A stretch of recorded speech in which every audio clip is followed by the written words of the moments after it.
Listo, perfecto. Y ya están mirando mi pantalla, señores. Sí, señor. Listo, bueno, entonces vamos a empezar ya como tal hoy. Ayer echamos el carretazo teórico, entendimos ciertas cosas, intentamos comprender un poco más ya a qué nos vamos a enfrentar. Pues hoy ya como tal, vamos a enfrentarnos ya como tal a lo que queremos, que realmente sean las competencias en cuanto a base de datos. Bueno, entonces vamos a mirar cómo arrancamos y cómo trabajamos el día de hoy.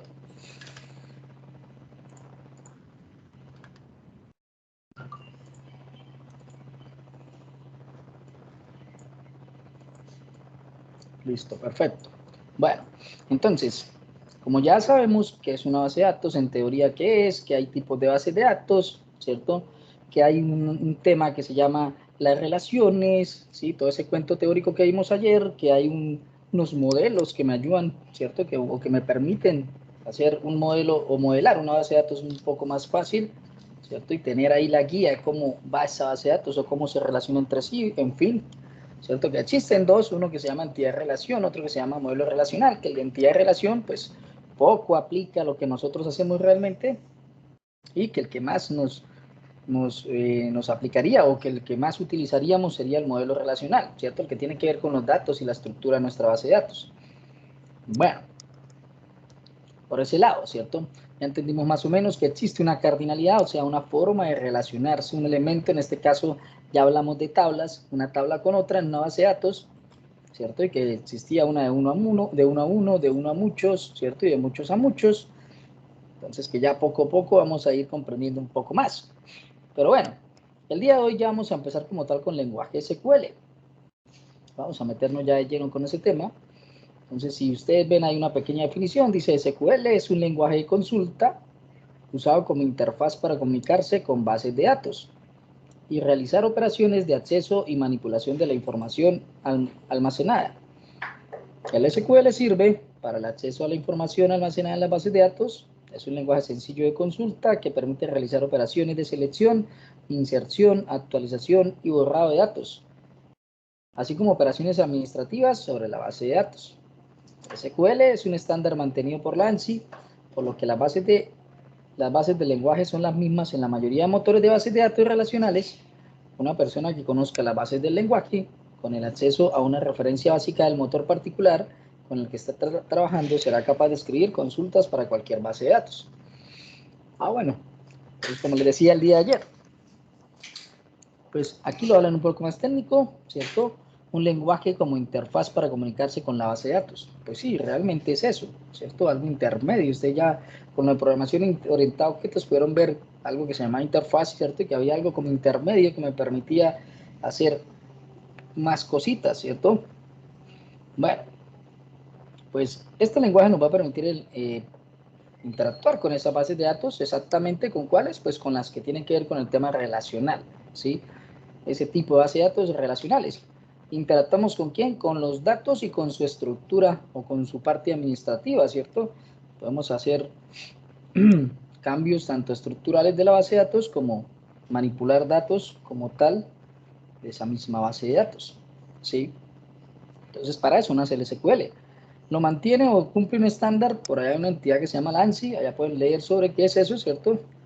Nos permite tener unos estándares en muchas cosas, en muchos aspectos de programación, pues controla y regula, ¿sí? Y por eso dice que la mayoría de motores se basan en SQL, o sea que con bases, teniendo yo las bases de SQL, fácilmente puedo interactuar con cualquier motor, ¿sí? Y efectivamente eso pasa, simplemente con sentarme y intentar trabajar con un motor diferente que nunca he trabajado, pero que está basado en SQL, pues puedo estudiar un poco acerca del motor, de algunas estructuras o sintaxis que va a cambiar, y listo, con esto tendríamos ya como tal poder interactuar con ese motor, ¿cierto? Ya podríamos realizar alguna consulta, tal cual como lo dice ahí la definición. Entonces, pues es un lenguaje de consulta, eso es SQL, ¿cierto? Un lenguaje de consulta. vamos a estructurado allá como los que hemos venido trabajando, pues vamos a aprender a manipularlo. Eso es lo que vamos a intentar aprender a hacer, ¿cierto? A manipularlo, a mirar cómo lo utilizo en el motor como tal de MySQL, ¿cierto? En el motor de base de datos. Y vamos a mirar entonces cómo empezamos a trabajar con ese tema. Bueno, perfecto. Yo tengo por aquí algo que dice clasificación de las sentencias SQL. Bueno, pues sí, se clasifican en más grupos, pero por el momento vamos a empezar a ver estos dos que son los que más nos interesan, ¿sí? Para arrancar con el cuento de bases de datos. Pero tenemos una forma en cómo esas sentencias SQL se dividen, ¿sí? Y normalmente se dividen en dos categorías. Normalmente encontramos una categoría que se llama DDL, ¿cierto? O lenguaje de definición de datos, ¿cierto? DDL. O encontramos otra que se llama lenguaje de manipulación de datos o DML. Bueno, pues las dos tienen particularidades y funciones diferentes, ¿cierto? Mientras DDL nos permite trabajar con el tema de la estructura como tal, ¿sí? Más enfocado a la estructura de la base, pues el DML me va a permitir interactuar con los datos que tiene la base, ¿sí? Entonces son un poco diferentes en su objetivo, pero todo basado en lenguaje SQL, ¿sí? Entonces miremos, ¿este DDL qué es?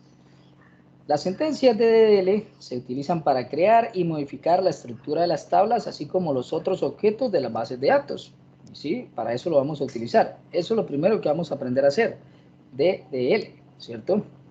Entonces vamos a tener unas instrucciones, create para crear objetos en la base de datos, alter para modificar la estructura de la base de datos, drop para borrar objetos de la base de datos, truncate elimina todos los registros de la tabla, incluyendo todos los espacios asignados a los registros, ¿sí?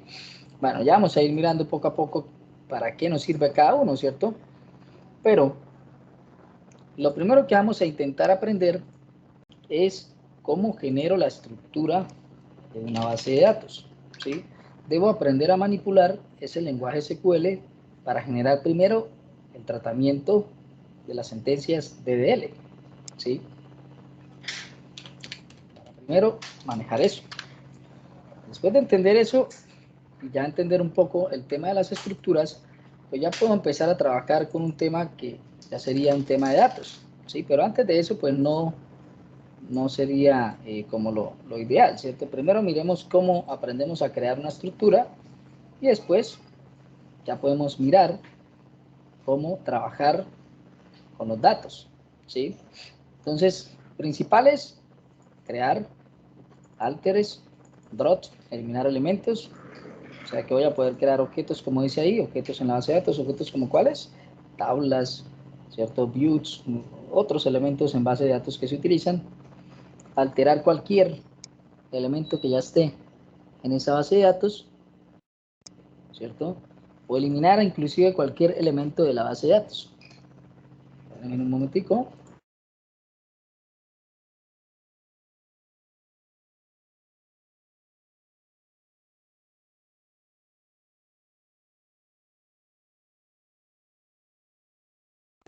Perfecto. Bueno, vamos entonces a empezar a mirar cómo sería. Y ahorita miramos entonces qué es el DML y ya nos estresaremos un poco más adelante con ese tema del DML. Por el momento me interesa que nos enfoquemos en el DDL. ¿Listo? Bueno, a este punto ustedes ya tuvieron que haber instalado Laragon o algo similar. Voy a abrirlo para poder trabajar con MySQL, ¿cierto? O MySQL, como lo quieran llamar. Ya lo tienen que tener instalado, ya lo vamos a necesitar. Ahora sí, lo necesitamos para empezar a trabajar con él.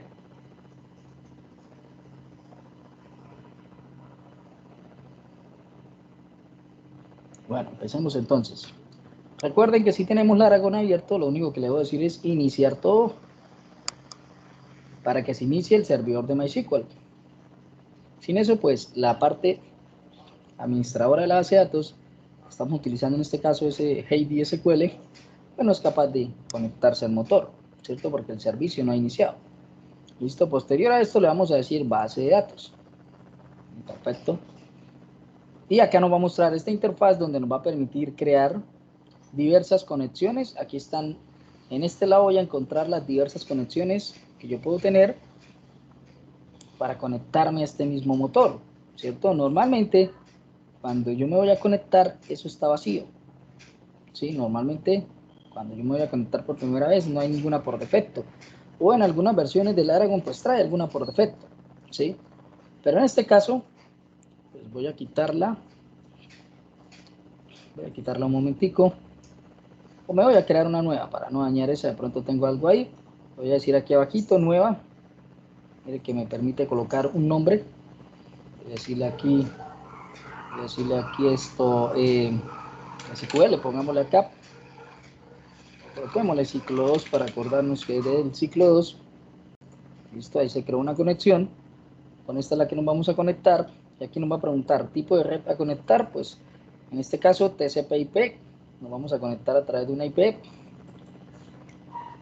Perfecto. Y pues MariaDB o MySQL, que esta es la que vamos a escoger, porque pues esta es la que vamos a trabajar, ¿cierto? Entonces él tiene unas librerías por defecto. Por lo general nos conectamos o con la de MySQL o con la de MariaDB, con cualquiera de esas sirve. Les podemos dejar la que tiene por defecto. Cuando estamos configurando, él nos va a preguntar el nombre del host o la IP. En este caso, ¿esto a qué se refiere? Pues él se va a ejecutar en una IP local porque el servidor está local, ¿sí? Pero normalmente yo puedo utilizar algunas versiones, trabajan con escribir nada más la palabra localhost, ¿cierto? Entiende que se va a ejecutar en mi equipo local, o en este caso, lo que reemplaza esa versión cuando nos pide que debe ser una IP, ¿cierto? Que no sea localhost, sino que debe ser una IP, pues se acostumbra a colocar la que estaba ahí, 127.0.0.1, creo que era, pues sí, esa es la que se coloca.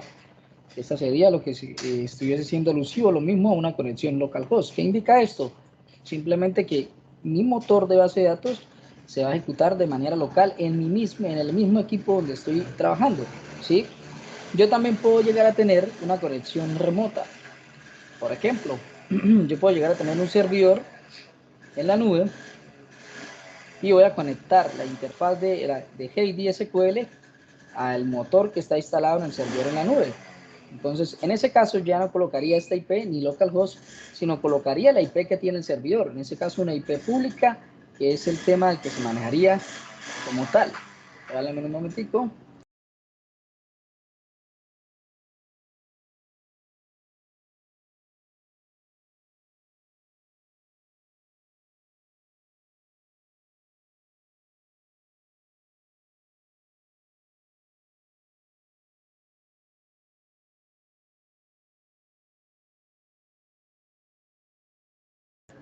Entonces, esa IP tiene que ver directamente de la manera o la forma en la que me voy a conectar a mi servidor, ¿cierto? En este caso, la interfaz gráfica que va a administrar se va a conectar a un servidor que está instalado aquí de manera local, que puede ser 127.0.0.1 o simplemente la palabra localhost, ¿sí? Eso siempre va a funcionar así. Si está en otro lado el servidor de base de datos, pues coloco la IP a la que está ese servidor, ¿vale? Bueno, les había dicho algo como toda base de datos tiene un usuario o un propietario, ¿sí? Por defecto, el propietario en MySQL es root, ¿sí? Y el puerto de conexión es 3306. Pero les había dicho que por temas de seguridad yo puedo crear mi propio propietario, ¿cierto? Crearlo para poder trabajar sin problema. Puedo crear mi propio propietario, ¿cierto? O sea, mi propio usuario, y de esa manera voy a conectar y a crear mi base de datos con otro usuario que no sea el por defecto, ¿cierto? Eso se llama normalmente el propietario de la base de datos. Y normalmente ese propietario, pues, es también propietario de toda la estructura interna de la base, dependiendo del motor que estemos trabajando, ¿vale? ¿Cómo creo un nuevo propietario acá para no utilizar root? Yo puedo decirle aquí abajito es nueva. Bueno, aquí nos salió nuestra versión. Ya lo cambiaron. Nueva sesión, nueva carpeta. Vamos a mirar en dónde lo crean porque ya no viene. Esta actualización está diferente. Lo cambiaron de lugar. Antes salía aquí. Le dábamos de una vez y salía la opción de crear un nuevo propietario. Vamos a ver. ¿A dónde lo pasaron? Acá está la conexión, ciclo 2, avanzado, muestra a ver si lo pasaron por acá. Más. General, ayuda, estadísticas, ajustes.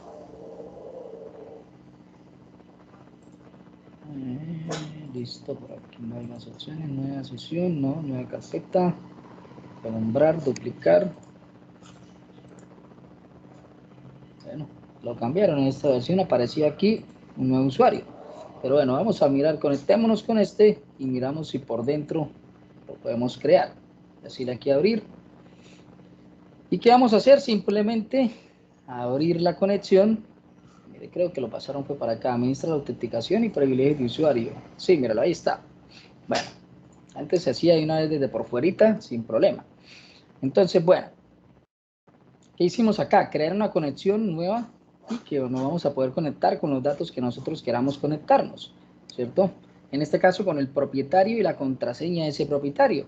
¿Sí? ¿Cómo creo uno? Pues vengo aquí en los matachitos que aparecen y me van a aparecer unos que traen por defectos. Entre eso está el usuario root, pero ese no lo quiero utilizar. Le voy a decir agregar y me voy a crear un nuevo usuario. Por ejemplo, le voy a decir aquí user raya al piso ciclo 2, por ejemplo, así se va a llamar mi propietario. Se va a ejecutar de qué manera en el servidor del modo local. Si ven que una le sale localhost, bueno, o inclusive le puedo decir que los privilegios de acceso sean desde cualquier parte, de cualquier red local o desde cualquier IP pública que tenga este rango IPs. Eso ya más adelante lo podemos entender, ¿cierto? O desde cualquier lugar. Con esto, si yo le digo así, cualquier persona, si esto fuera un servidor en la nube, ¿cierto? Si se conectara a través de una conexión remota al servidor, él lo permitiría, ¿cierto? No habría seguridad. Si le digo que solamente acceso desde el servidor localhost, solamente un usuario logueado a este servidor es el único que va a poder conectarse.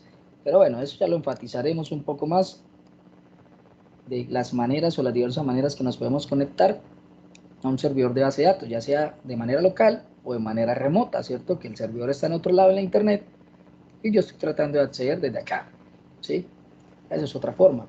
Bueno, le puedo dar una contraseña. Usted le puede colocar la contraseña que quiera o generar una automática acá de algunos números de caracteres, ¿cierto? O inclusive colocar alguna, por ejemplo, 1, 2, 3, 4, 5, 6. De pronto me va a decir que no tiene mucha seguridad. 1, 2, 3, 4, 5, 6. Pero usted después le crea su propia contraseña si quiere. Y le puede generar en unas que ya vienen predefinidas, ¿sí? Qué tan grande la quiere y qué tan segura, ¿vale? Eso mismo pasa en la interfaz de administración de PHP-MyAdmin. Ahí también le puedo decir que me genere una automática. Bueno, estos usuarios tienen algo que se llama los privilegios de acceso o los privilegios en cuanto a la base de datos, ¿cierto? Esos privilegios, ¿cierto? Pues van a ser privilegios que nos van a permitir ejecutar consultas, realizar consultas, mostrar las bases de datos, ¿cierto? Crear, alterar tablas, todos estos permisos, eliminar. Entonces, dependiendo lo que yo quiera hacer con ese usuario, pues le puedo dar cierto nivel de permisos, ¿cierto? Le puedo dar cierto nivel de permisos. Por ejemplo, si quiero que un usuario solamente haga consultas, pues le puedo decir que select, ¿cierto? Y que solamente puede hacer consultas, pero no puede hacer nada más. En este caso yo quiero que tenga permisos de todo tipo, ¿cierto? De todo tipo de permisos. Entonces lo que voy a hacer es seleccionar completamente para que todos sus privilegios globales se marquen. O sea que este usuario va a hacer con todos los privilegios para crear, para editar, para hacer lo que yo quiera hacer en la base de datos. No voy a tener limitaciones, ¿cierto? Le digo guardar. Y mire, ya me aparece un nuevo user, ciclo 2. Perfecto. Y me podría inclusive hasta desconectar, aquí en la parte superior, mostrar conexiones, cerrar conexión de base de datos. Mira, ahí se cerró. Si quiero puedo cerrar la interfaz, puedo volver a decir base de datos. Él me pregunta con qué me quiero conectar. Le voy a decir que con la de ciclo 2 y le voy a decir user y al piso, ciclo 2. Y le coloco la contraseña. 1, 2, 3, 4, 5, 6. Digo abrir. Los ajustes fueron cambiados. Le voy a decir que guarde las modificaciones. Y listo. Ya tendría un acceso, ¿cierto? a través de un usuario predefinido, más no el usuario, perdón, de un usuario que yo creé, más no el usuario por defecto, ¿cierto? Que trae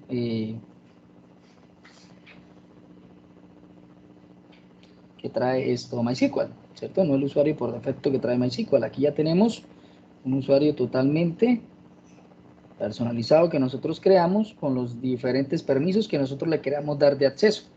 ¿Y cuántos usuarios puede tener? Bueno, por los que usted quiera definir para su motor y el nivel de permisos que usted quiera dar a sus administradores, ¿sí? Eso depende de eso. En Postgres, cuando se utiliza un motor como Postgres, cambia un poquito el tema de estos usuarios, pero son muy similares, ¿cierto? Cambia un poquito ya, si alcanzamos a mirar algún otro motor, pues vemos la diferencia. Pero por el momento, esta sería la manera correcta que usted debe crear un propietario, asignarle permisos, ¿cierto? Para que no sea el mismo propietario por defecto que tiene el motor, ¿sí? Eso no es una muy buena práctica, sobre todo a nivel de seguridad de la base de datos. Porque lo primero que van a hacer los hackers o las personas que les gusta hacer ataques cibernéticos es pues atacar a los usuarios por defecto que tengan los motores, ¿cierto? Sí, Franklin, cuéntenos. Profe, una pregunta rápida. Entonces, el Postgres lo utilizan más que todo ¿para qué? Postgres es otro motor de base de datos, como decir MySQL, ¿cierto? Otro proveedor, otro fabricante, pero basado en SQL, tal cual. Y una base de datos relacional. Entonces, ¿para cuándo lo utilizamos? Pues en mi caso personal utilizamos Postgres bastante para proyectos un poco más grandes. Sí, proyectos más robustos, que tienen un crecimiento exponencial. Ese motor es muy bueno, ¿sí? MySQL lo utilizamos para proyectos pequeños, proyectos que no sean tan grandes, así que no requieren de un crecimiento exponencial. Entonces lo utilizamos para eso. Pero en cosas de plataformas más grandecitas o más robustas, Postgres. ¿Sí? Pero es tal cual, es un motor de base de datos basado en SQL y relacional. O sea, están de la misma familia, no hay problema. Bueno, tenemos entonces acá nuestra primer conexión, ya nos conectamos, estamos conectados al motor como tal. Pues lo primero que vamos a hacer para poder empezar a interactuar, ¿cierto? Con nuestros comandos, con todo lo que necesitamos aprender, lo primero que vamos a hacer es crearnos una base de datos, ¿sí? Crearnos una base de datos por aquí, por la interfaz gráfica. Bueno, vuelvo y les repito, toda esta administración también la podemos hacer a través de la consola, ¿sí? De la consola de comandos. Pero, pues, obviamente esto nos va a traer un poco más de demoras en el aprendizaje y pues no hay el suficiente tiempo para hacerlo así. Perdón, que normalmente uno da primero todo con comandos, con consola, y después se pasa de último a las interfaces gráficas, ¿cierto? Para que las conozcan, ¿sí? Para que las conozcan, para que las utilicen si quieren de ahí en adelante, pero pues se les enseñó la parte más compleja primero, ¿sí? Que es trabajar por la consola. Pero bueno, como vuelvo y le repito, en este caso el tiempo pues no nos apremia mucho, pues vamos a intentar entonces trabajar todo desde la interfaz gráfica, ¿vale? Bueno, pues como creo una base de datos, me paro aquí en mi conexión donde dice ciclo 2, le doy clic derecho y ahí me va a salir una opción que me dice crear nuevo, ¿sí? Crear nuevo. Y me va a salir, si ven que me sale una vez una primera opción que dice crear nuevo, bueno, crear base de datos, ¿vale? Le voy a dar el nombre de la base de datos. ¿Cómo la quiero llamar? Bueno, como la quiera llamar, ¿sí? Profe, Dime. disculpe, ¿podría poner un poquito más grande la presentación, por favor? En este caso me tocaría subirle pronto al tamaño y contexto, pero de Windows, porque como tal, vamos a ver si por aquí en accesibilidad,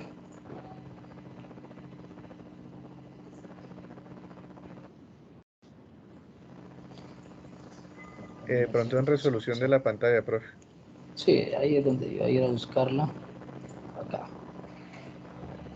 Darle entonces por ahí a 150 a ver cómo se ve. Vamos a ver si ahí pueden ver bien, un poco mejor. distorsiona un poquito, pero bueno, ahí se puede ver. Clic derecho, entonces crear nuevo, base de datos. Ahí se ve un poco mejor, ¿cierto? ¿Sí lo ven mejor, señores? Claro, claro. Bueno, listo, vamos entonces a trabajar sobre esa resolución. Y bueno, entonces lo primero que vamos a hacer es crear nuevo, base de datos, y nos va a salir aquí la opción de darle un nombre a nuestra base de datos. Bueno, cada quien puede armar un estándar cuanto a eso. ¿Sí? Yo acostumbro, por ejemplo, a llamarla, por ejemplo, si la base de datos va a ser de, no sé, estudiantes o alguna cosa así. En este caso, por ejemplo, voy a decirle ciclo 2 y acostumbro a colocarle al final de B, ¿cierto? De database. ¿Sí? Pero eso es un estándar que usted puede definir usted mismo. Es una obligación, como la quiera llamar, no hay problema, ¿vale? No hay problema. Ahora viene algo importante, el encoding. Al igual como los lenguajes de programación se manejan unos tipos de codificación, ¿cierto? ¿Y en qué afecta esa codificación? Pues ustedes ya más o menos vieron por allá en Python cuando trabajaron con archivos, no sé si conocieron un encoding que se llama UTF-8. ¿O no les enfatizaron? Sí, Claro, claro. Pues aquí aplica lo mismo, ¿cierto? Ese encoding es la forma en que mi base de datos me puede soportar ciertos caracteres especiales, ¿cierto? Y depende de dónde o cómo quiere yo escoger el encoding, pues normalmente es la zona en la que yo estoy, ¿sí? Por ejemplo, si ven, hay una gran cantidad de encodings que, mejor dicho, pero ¿cómo los cojo? Pues depende de la zona en la que yo estoy. Normalmente eso se basa en eso. Si yo soy un asiático y voy a hacer una aplicación, pues obviamente no voy a escoger un encoding UTF-8, ¿cierto? Tendré que escoger un encoding que me soporte toda la parte de caracteres asiáticos, ¿sí? De ese tema de los mismos, algún árabe o cosas como esas. Entonces, esos encoding se basan en eso, en la forma o la compatibilidad con los caracteres de texto que pues, tiene la zona donde estoy ubicado, ¿cierto?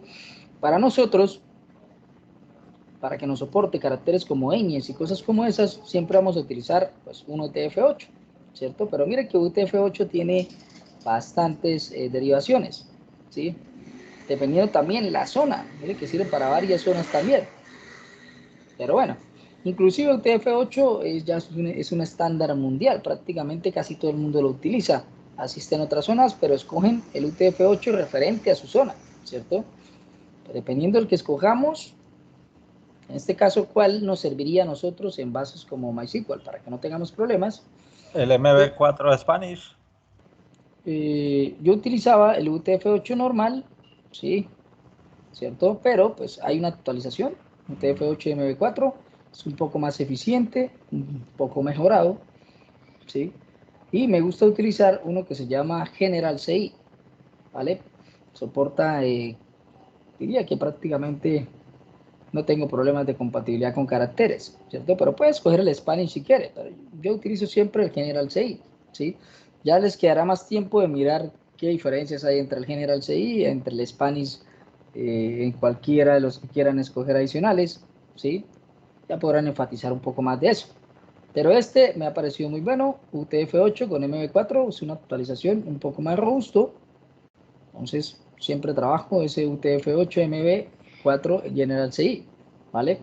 Le doy el nombre, le doy el encoding que quiero y le digo aceptar. Con eso ya me aparece la base acá como tal, ya me apareció una base de datos. Si bien estas que están aquí son bases de datos también, pero son bases de datos internas que tiene el motor, ¿cierto? Esas no las tocamos. Normalmente esas no las tocamos, ¿sí? Y las que yo ya vaya a trabajar, pues son las que tengo adicionales por aquí, ¿cierto? Las que voy creando, pero las otras son las del sistema, esas no se tocan. Ahí está, ciclo 2, DB, 0 bytes, o sea, no tiene ningún peso, o sea que está totalmente vacía. Si le doy clic y despliego eso, no hay nada, ¿sí? No hay nada, no tenemos nada aún, solamente creamos una base de datos, no hay nada más, ¿vale? Si estuviéramos trabajando por consola, nosotros podríamos utilizar un comando que nos sirve para ver cuántas bases de datos hay en mi servidor, ¿sí? Yo podría decir un comando que se llama show, aquí esta es una consola SQL que siempre está por defecto. Puedo colocar ahí show y le puedo decirle database. Aquí también funciona control espacio, ¿cierto? Pero bueno, en este caso no era la función. Inclusive tabulador también me sirve para autocompletar cosas, comandos. Entonces, show database. ¿Y cómo hago para ejecutar una consulta? Simplemente la escribo aquí en la pestaña que dice consulta, ¿cierto? Si requiero de una nueva, pues puedo venir acá donde dice consulta, ¿cierto? Ejecutar la consulta que tengo o decirle una nueva pestaña de consulta y me va a abrir otra al ladito para pues, seguir ejecutando otras sentencias, ¿cierto? Consultas de qué tipo, todo esto ya va a ser consultas SQL, ¿sí? Entonces si yo ejecuto esto, aquí en la parte superior tengo un playcito ahí a la mano o presionando F9, si yo le doy clic, pues mire que él me va a ejecutar y me va a mostrar una respuesta. Show database, pues que me va a mostrar las bases de datos que tengo creadas en el momento. Sí, mire, me mostró ciclo 2B y todas las que tiene el sistema. Sí, aquí me mostró las bases de datos. O sea que puedo mirar con eso. Muy útil cuando estamos trabajando por consola, sí, bastante, porque por consola yo no veo esto, ¿cierto? Yo no puedo ver este árbol aquí, gráfico. O sea, para saber qué bases de datos existen, me toca hacer un show database, ¿sí? Muéstrame todas las bases de datos. Y ahí sí me muestra algo así, pero en la consola de comandos, ¿sí? En la consola esa típica negra donde no funciona el mouse, ¿cierto? Solamente teclado y no puedo hacer mucho en cuanto a eso, ¿sí? A punta de comandos. Entonces con esto vamos a poder, creo que aquí puedo agrandarlo, sí, mira, ahí se agrandó con el control y el scroll, puedo agrandar ahí, show database, nos muestra entonces esas consultas que yo tengo, perdón, esa base de datos que tengo creadas actualmente en mi motor. Bueno, tengo mi base de datos, ya la tengo por aquí. Vamos a empezar a trabajar sobre cómo carajos yo podría empezar a crearme una estructura de una base de datos, ¿cierto? Utilizar el famoso división o la famosa categoría de sentencia SQL llamada DDL, ¿cierto? Vamos a hacer ya como tal, vamos a mirar como tal creamos una estructura, pero bueno, vamos a mirar a través de unos ejemplos prácticos y vamos a ir transformando eso paso a paso al lenguaje SQL, ¿cierto? Y a ir mirando cómo trabajaríamos y cómo paso a paso podríamos mirar. Entonces, regálenme un momentico.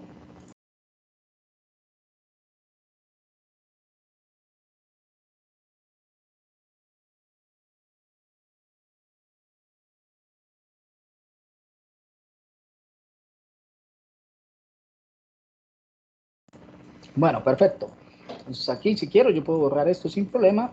O puedo guardar, si quiero, la consulta. Si la consulta es muy grande, una consulta que me demoré bastante tiempo haciéndola, entonces la puedo guardar para que no se me pierda, porque normalmente la puedo estar reutilizando. Pues aquí en la parte superior vamos a encontrar unos disquetitos, ¿cierto? Y cuando yo lo doy guardar, él me va a generar unos archivos. Voy a decirle que, por ejemplo, en el escritorio, ¿archivos de qué tipo?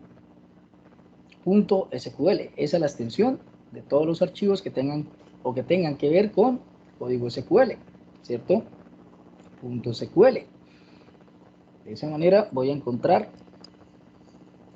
mis archivos, o sea que si tienen .sql es un archivo de consulta, ¿cierto? Que generé, si luego aquí guardar, perfecto, ahí lo tengo, y si voy y miro en mi escritorio, por aquí lo tengo, consulta.sql, el primer archivito que generé. Pero bueno, perfecto, voy a crearme en C.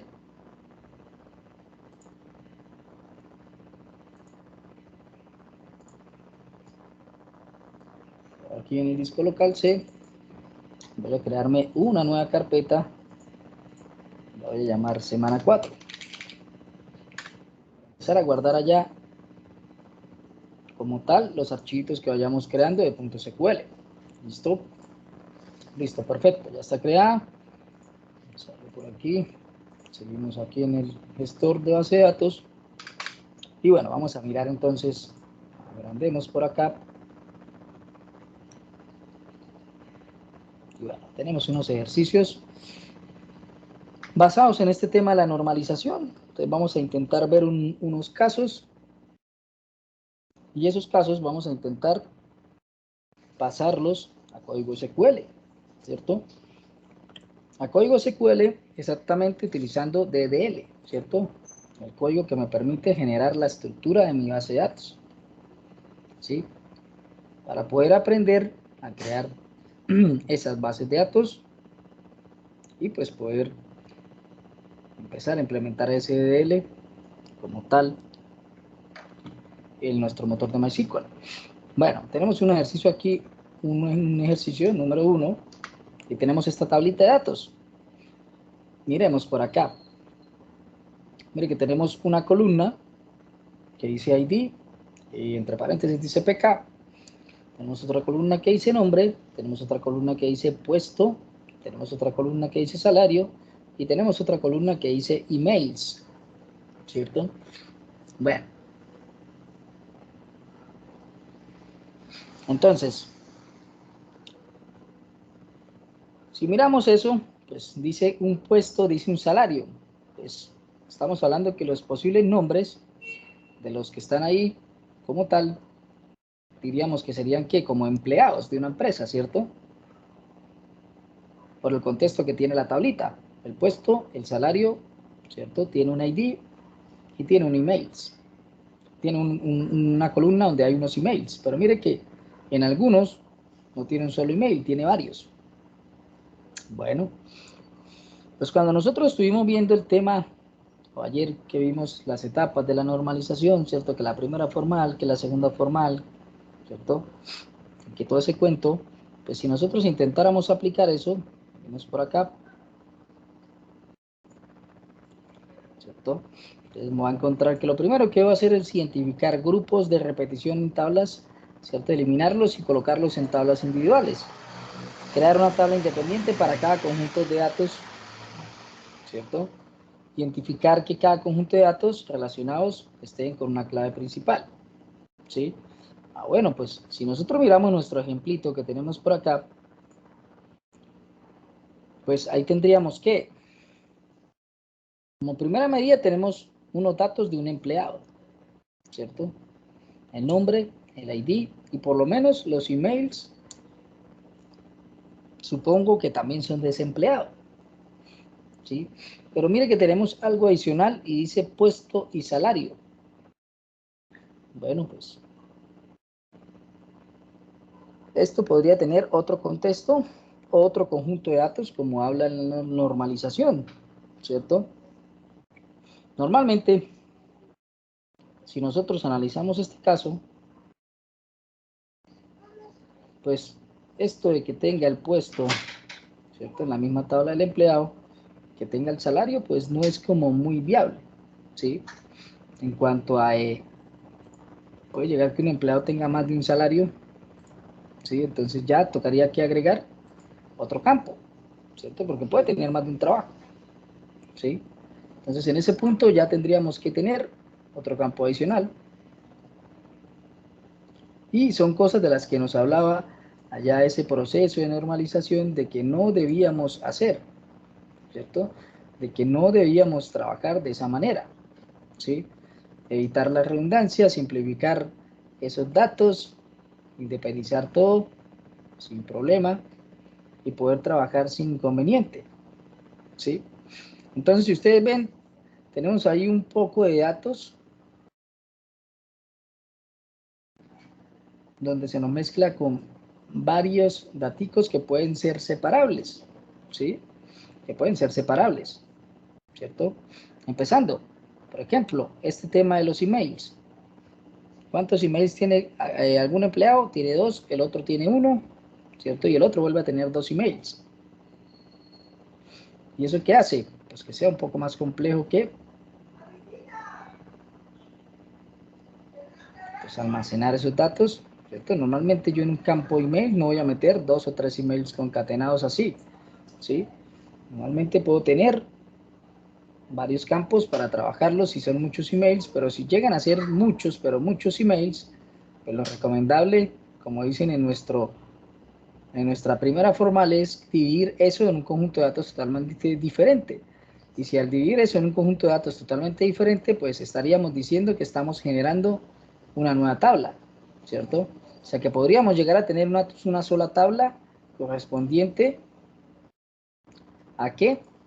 A solamente el almacenamiento de la cantidad de emails que llegue a tener nuestro empleado, ¿cierto? Porque puede llegar que tenga muchos, tenga 5, 6, 7 emails. Ya después de ahí, ya es pasarse de calidad creándole datos en esa tabla. Entonces, si podemos analizar este caso, nosotros tenemos unos datos de aparentemente un empleado, ¿cierto? Donde tiene un ID, tiene un nombre y tiene unos emails. O sea que ya podríamos empezar a identificar que hay un conjunto de datos que se llama empleados, ¿cierto? Que tienen unos datos y son candidatos para decir que es un conjunto de datos que se llama empleados, ¿sí? Conjunto de datos que se llama empleados. También podríamos decir que podríamos llegar a tener hasta otro conjunto de datos que se trabajaran los emails, porque mire que en este ejemplo hay varios emails por defecto, ¿sí? No solamente maneja uno, sino algunos empleados tienen más de un email, ¿sí? Bueno, pues podríamos empezar a analizar eso. O sea que en este contexto, ese conjunto de datos, podríamos tener una tabla ya referente a nuestro modelo relacional, una tabla que se llama empleados, ¿cierto? Podríamos tener otra tabla que se llame emails y podríamos tener, ¿será que podemos tener una tercera tabla? ¿Qué opinan ustedes? Yo creo que sí, profe.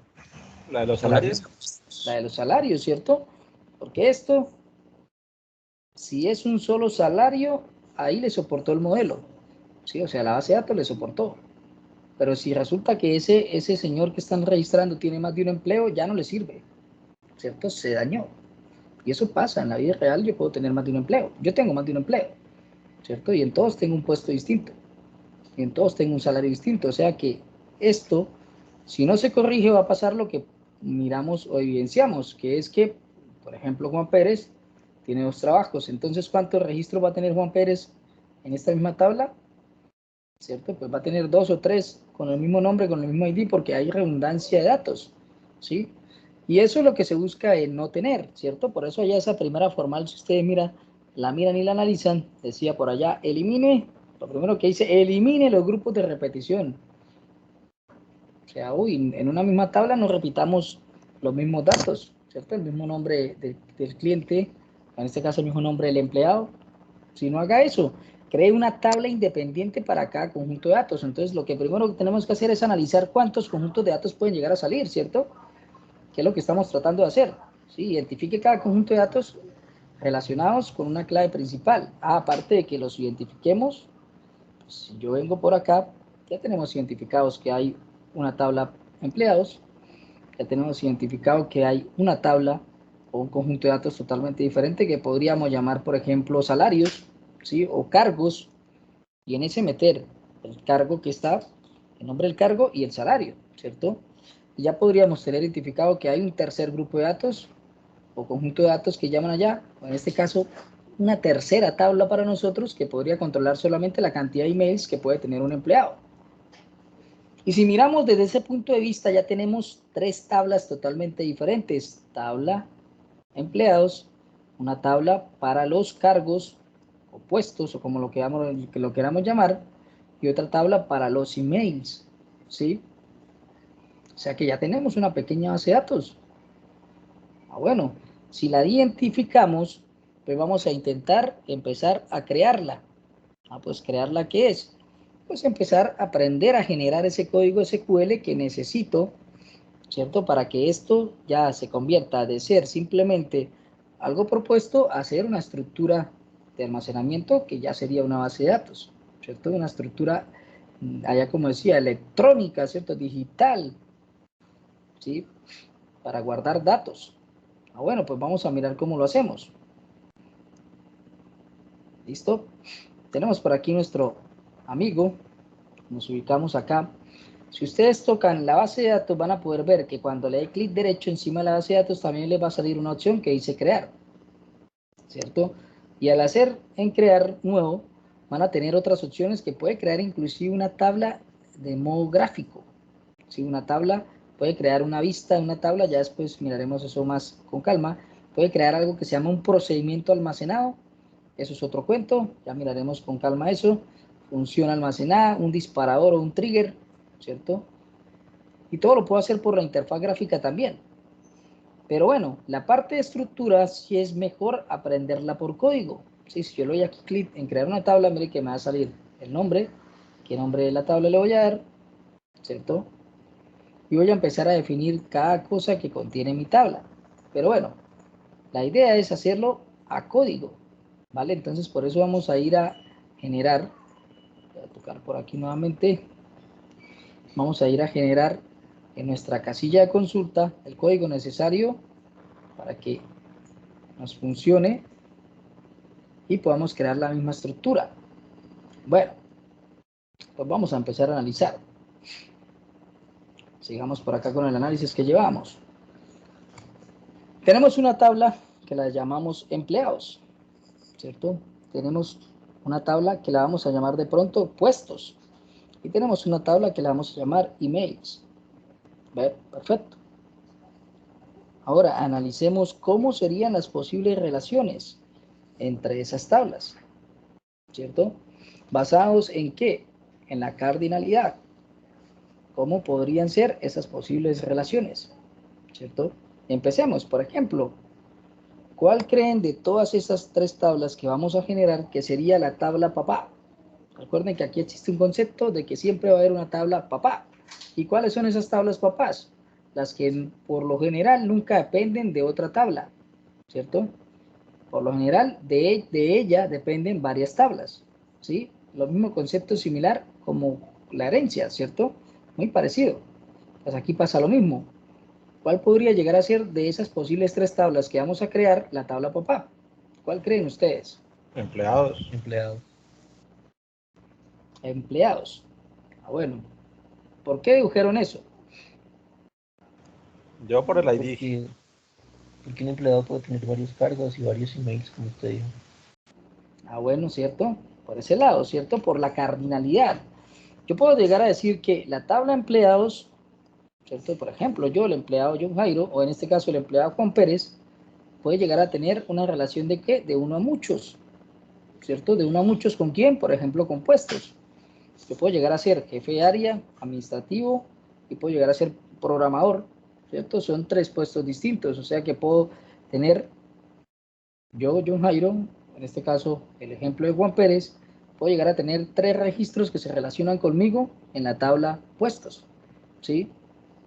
O sea que soy papá de la tabla puestos. Habría una relación entre nosotros, ¿cierto? De uno a muchos. Inclusive podría llegar a haber hasta una relación de muchos a muchos entre esas dos, hasta donde lo queramos llevar, ¿sí? Porque, por ejemplo, un puesto como jefe de área lo podrían tener también muchos empleados, ¿cierto? Lo podrían tener muchos empleados.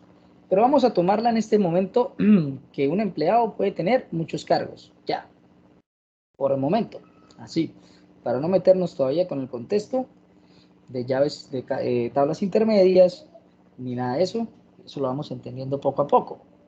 Entonces vamos a suponer que yo puedo tener muchos cargos, ya, eso es una relación de uno a muchos.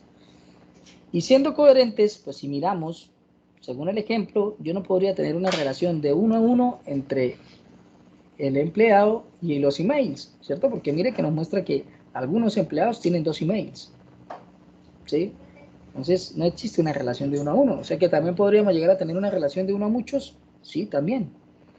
O sea que tendríamos ya definido que va a haber un papá que se va a llamar empleados y que van a haber 2 hijos que se van a llamar puestos y emails, por ejemplo. ¿Por qué es importante identificar cuáles serían los papás? Ah, bueno, porque nosotros cuando empecemos a generar código DDL necesitamos saber cuáles son los papás, porque vamos a ejecutar primero los papás, ¿cierto? A crear el código de los papás y posteriormente el código de todos los hijos, ¿sí? Esa es una regla que debemos aprender. Primero creamos todas las tablas papás, después vamos a crear todas las tablas hijas, ¿sí? Si no, pues obviamente, si no existe un elemento y usted hizo una relación, pues obviamente que va a generar un error, ¿sí? Tal cual. Entonces aquí vamos a intentar hacer eso, ¿sí? Bueno, tenemos identificado en este pequeño ejemplo que se ve muy sencillo, Tenemos ya identificado que pueden haber 3 conjuntos de datos, uno llamado empleados, otro llamado puestos y otro llamado emails, ¿cierto? Que traduciendo eso ya al contexto de base de datos, 3 tablas totalmente diferentes, ¿sí? Bueno, pues empecemos a mirar cómo se trabajaría eso. Bueno, pues vámonos a nuestro editor por aquí, la consulta SQL, y vamos a empezar entonces a trabajar. Bueno, entonces, cuando vimos el DDL teníamos por allá unas expresiones que decían create, ¿cierto? Que decían alter, que decían drop, truncate. Bueno, pues, perdón, para crear un elemento, en este caso, un elemento en una base de datos, pues yo voy a utilizar siempre la palabra create, ¿sí? Para crear un elemento. Voy a utilizar siempre la palabra create. También puedo crear por modo comando bases de datos, sí, también las puedo crear, ¿cierto? O sea, por modo código SQL puedo crear bases de datos, sí, lo puedo hacer. Pero bueno, nosotros lo hicimos creándola desde la interfaz gráfica, creamos la base de datos, pero también lo puedo hacer por modo SQL. Pero bueno, eso la miramos con más calma, no hay problema. Vamos a empezar entonces a crear elementos como que, ¿cuáles elementos? Pero los elementos que necesitamos crear, en este caso vamos a empezar a crear las tablas, ¿sí? Esos son los primeros elementos que necesitamos crear, ¿sí? Las tablas como tal. Bueno, pues vamos a empezar a mirar cómo lo podemos crear. Perfecto. Bueno, entonces tenemos una sintaxis, voy a empezar a crear el papá, como hablamos, y la sintaxis es la siguiente. Yo le voy a decir palabra reservada de SQL, create, mire que se pone en azul de una vez, o sea que no voy a poder llamar un campo create, no señor, porque es una palabra reservada, o sea, va a haber un error, ¿sí? Va a haber un error. Perfecto. Después de esa palabra create, voy a dar un espacio y le voy a indicar, mire, inclusive se me transforma en mayúscula, sí, es muy, por lo menos yo lo hago, a mí me gusta hacer, por ejemplo, si hago una consulta, no me gusta escribir el select en minúscula, me gusta escribirlo en mayúscula y el resto de lo que tenga que acceder si lo escribo en minúscula para guiarme un poco más y como crear una jerarquía de orden y cuando lea fácilmente esa instrucción entender que en dónde está cada límite de cada estructura, pero eso lo vamos aprendiendo paso a paso. Entonces voy a decirle créate, que me va a servir para crear un objeto como dice por aquí en DDL, lo que les puse por aquí en DDL, ¿cierto? Créate para crear objetos en la base de datos. ¿Y qué objeto vamos a crear en este momento? Pues una tabla. Como voy a crear una tabla, pues debo indicarle que lo que voy a crear es un table, ¿cierto? Espacio, que él de una vez me lo transforma en mayúscula. Perfecto, bueno, no pasa nada. Después de decirle créate, decirle la opción que voy a crear, el objeto que voy a crear es table, una tabla, pues le debo decir el nombre de la tabla. Bueno, acostúmbrense a trabajarlas en minúscula, ¿vale? No mezclen mayúsculas y minúsculas, no, trabajenlas en minúscula. No es que no se pueda, yo puedo hacer algo como esto, empleados, es válido, ¿cierto? Puedo hacer algo como esto, empleados. Pero ¿por qué les digo en minúscula? Pues es más fácil referenciar en algún momento un elemento en minúscula, es más fácil, pues por lo menos yo siempre he seguido ese estándar. Pero bueno, allá cada quien sigue el suyo, ¿cierto? Pero yo acostumbro a llamarlas en minúscula y en plural, ¿cierto? O sea que si cuando transforme esto a una clase en Java, pues ya no va a ser empleado, sino empleado, ¿vale? Ya se hace en singular, pero yo lo voy a llamar aquí en plural, perfecto. O sea que ya tengo la opción create, que me indica que va a crear un elemento, un objeto en mi base de datos. ¿Qué tipo de objeto? Una tabla. Y el nombre de la tabla, ¿cómo lo voy a llamar? Empleados. ¿Listo? ¿Qué debo hacer después de eso? Doy un enter por aquí, le voy a decir abro paréntesis y cierro paréntesis.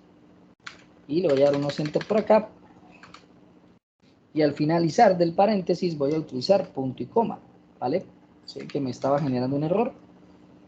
Pues todo debe terminar, esta estructura la voy a terminar con punto y coma. Abro el paréntesis, cierro el paréntesis y finalizo con punto y coma. Dentro de esos paréntesis voy a colocar los campos, ¿sí? Voy a colocar los campos. Si quieren acostumbrarse, pueden dar un tabuladorcito como para que quede como si fuera una indentación de código, así como lo hacíamos con Python, ¿cierto? Y pues nos indique que eso va por dentro de esas de esos paréntesis, simplemente para eso. Pero si no quiere, pues hágalo ahí. Igual le va a funcionar, ¿cierto? Pero bueno, yo le voy a dar un tabulador. Bueno, ahora hablábamos de que las bases de datos, las tablas están compuestas por filas y columnas, ¿cierto? Bueno, pues ¿cuáles serán las columnas o los famosos campos que yo hablo? Si miramos el ejemplo, pues los campos o las columnas van a ser estos que están acá: el nombre de ese empleado, el puesto de ese empleado, el salario de ese empleado, los emails, ¿cierto? Esos van a ser los nombres de las columnas. Sí, mira, ahí están las columnas, ¿sí? Pues eso es lo que yo le llamo campos.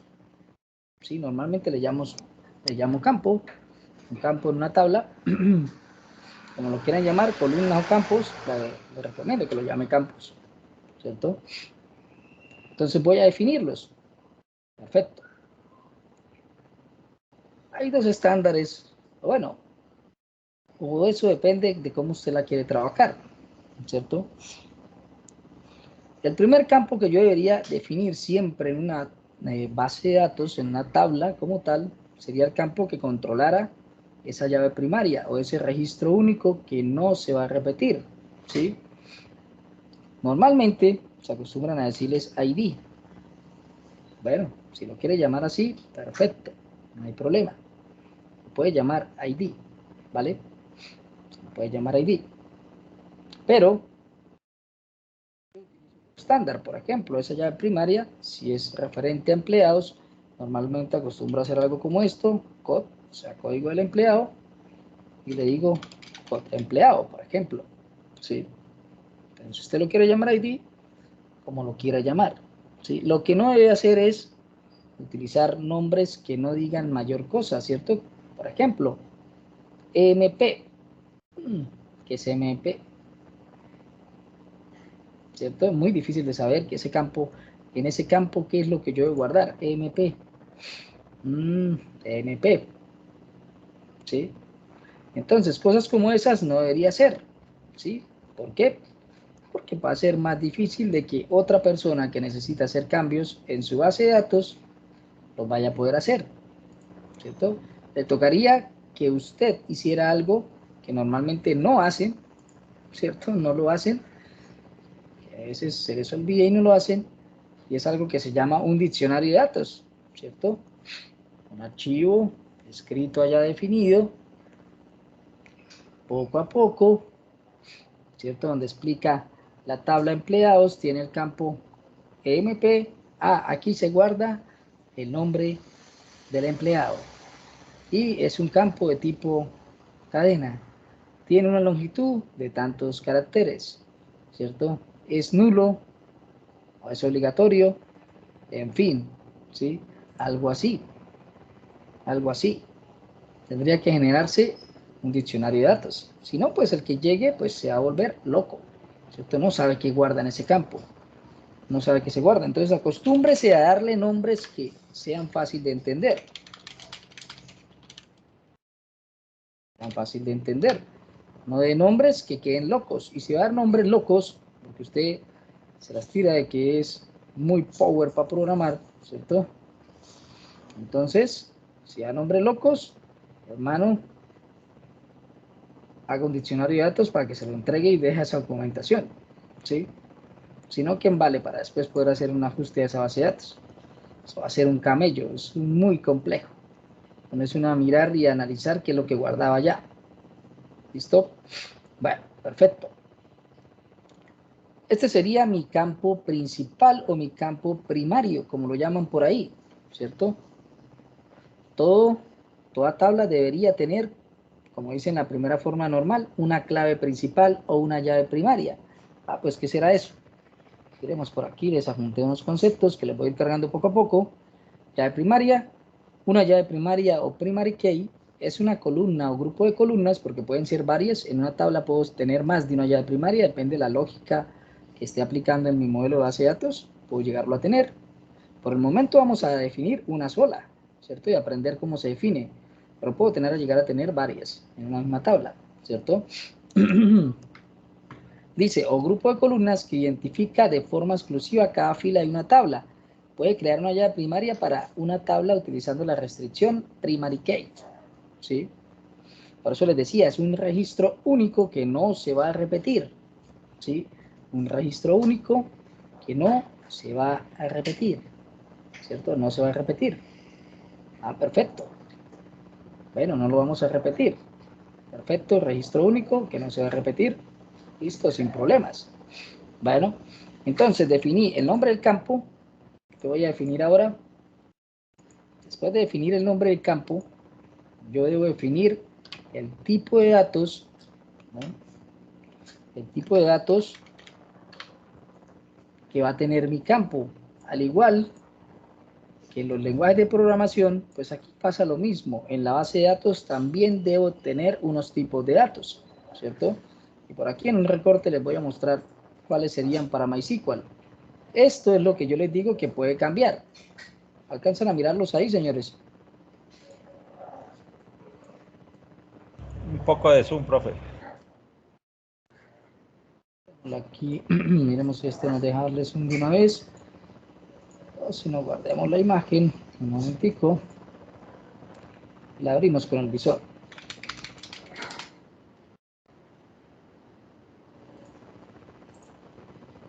Listo, abrámosla por acá. Vamos a abrirla con el visor. Para que nos deje darle más zoom. Perfecto. Ahí está. Ahí ya creo que la ven mejor, ¿cierto? Sí, señor. Bueno, pues al igual que los lenguajes de programación, cuando nosotros definíamos variables, le decíamos qué tipo de datos voy a almacenar. Pues aquí en las bases de datos pasa lo mismo. ¿Sí? Debo decirle qué tipos de datos voy a almacenar, ¿cierto? Pues tenemos una larga lista de tipos de datos, ¿sí?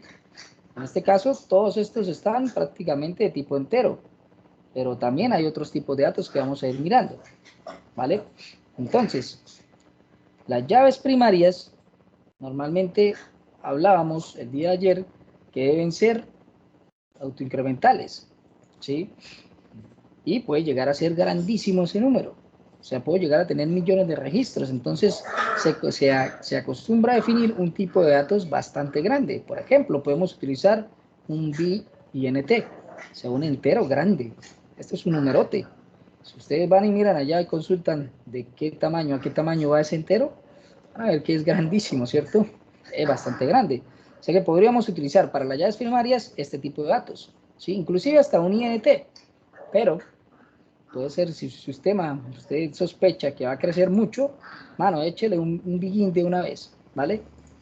Porque después va a tener problemas de que pronto eso llegue a su fin rápidamente y pues tenga inconvenientes, ¿sí? Si quiere, dele un tipo de datos más grande, ¿cierto? Un tipo de datos más grande. Entonces yo podría decirle aquí espacio, podría decirle, por ejemplo, un BINT. Normalmente vamos a ver qué tan bueno es este. Y por aquí nos sacó algunas posibilidades. Pero bueno, ninguna de las que está acá,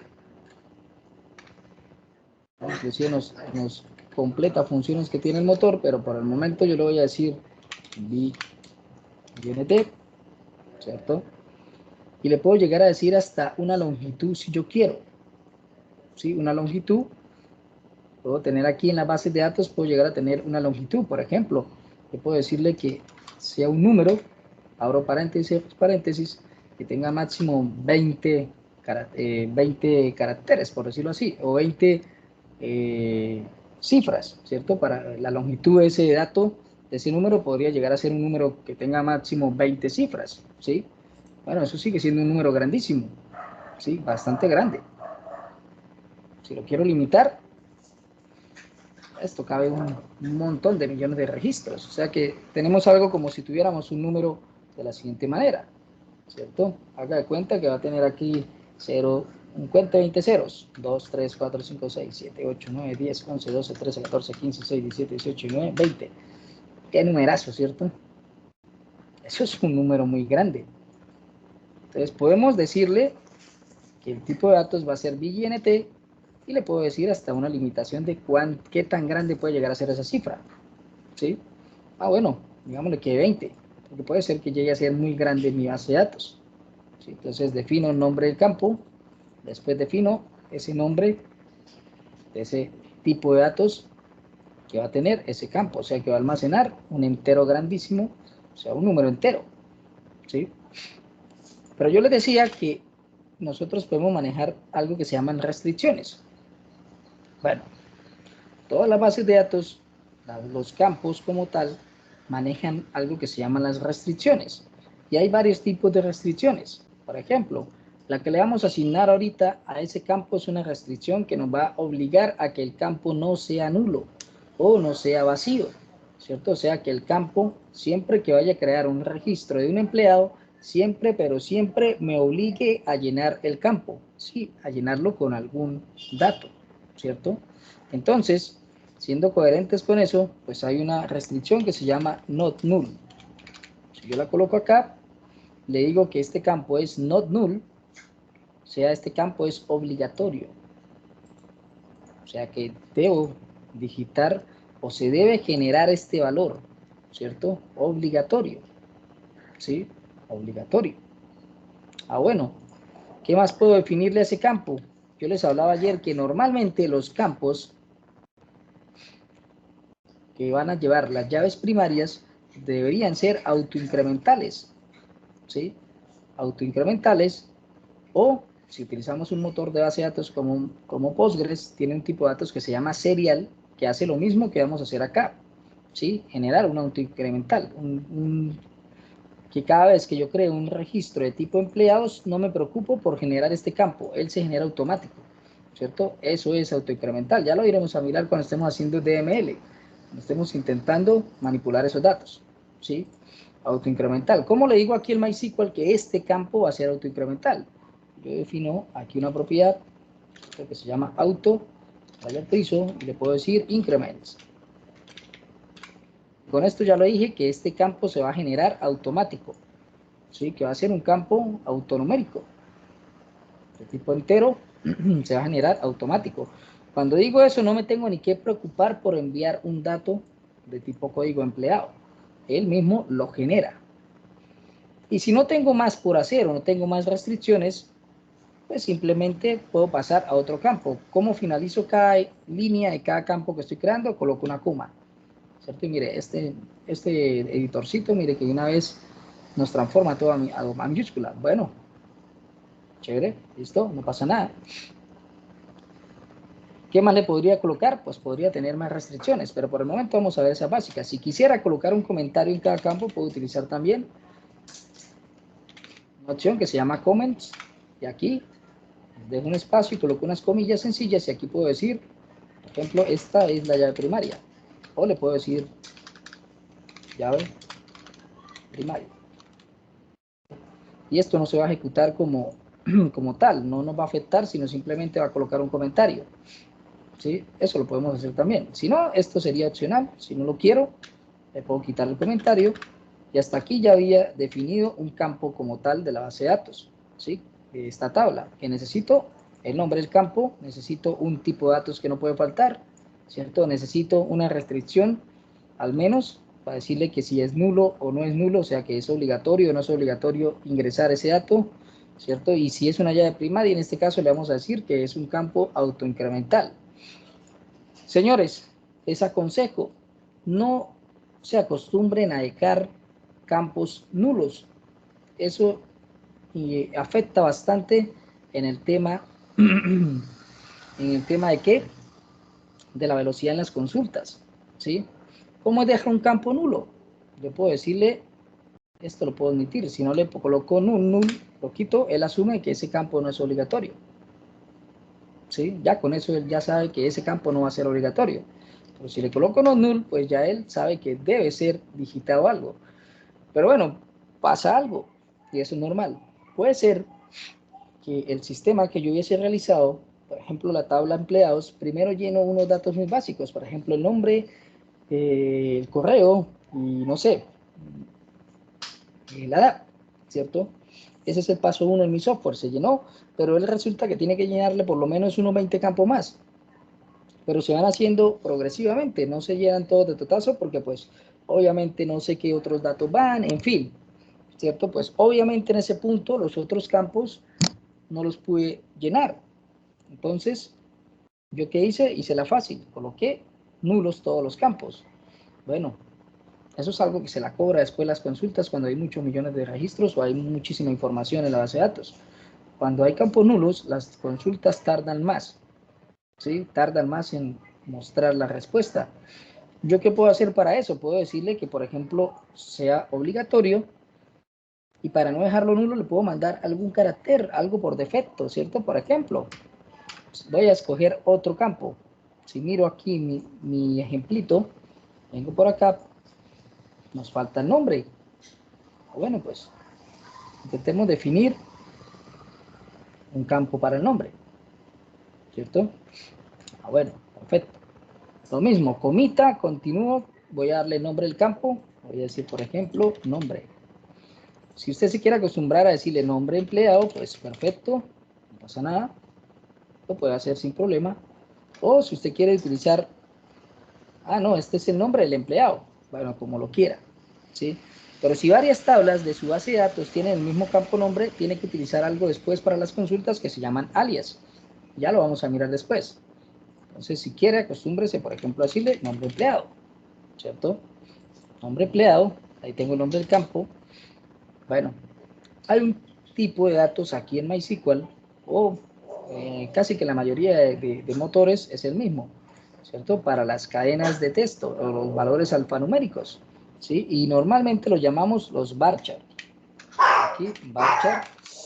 Y lo mismo, le debo dar una longitud. Aquí tenemos que ser muy cansones con ese tema de las longitudes. ¿Por qué? Pues porque, como les decía, si defino un campo grandísimo por definirlo, pues eso se me va a representar en consumo de memoria, ¿cierto? En consumo de recursos físicos de mi servidor. Ahora multiplique eso porque tenga su sistema 700 tablas. Se le pueden ir fácilmente solamente sin hacer nada y sin hacer ningún proceso, nada más lanzar la aplicación, la sola base de datos le puede estar consumiendo más de 2 gigas de memoria RAM.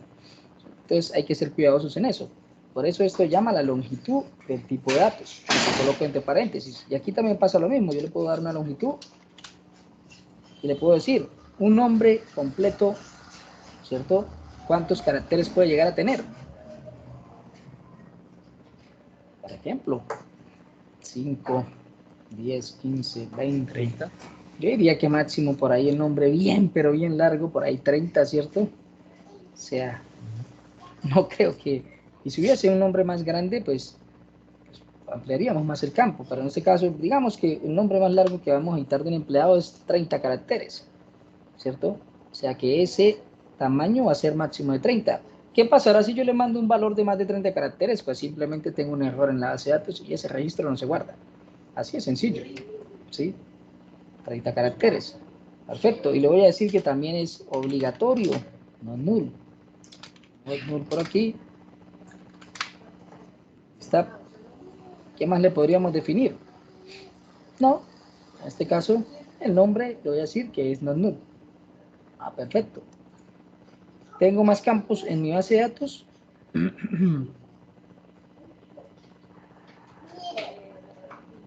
Creo que no, ¿cierto?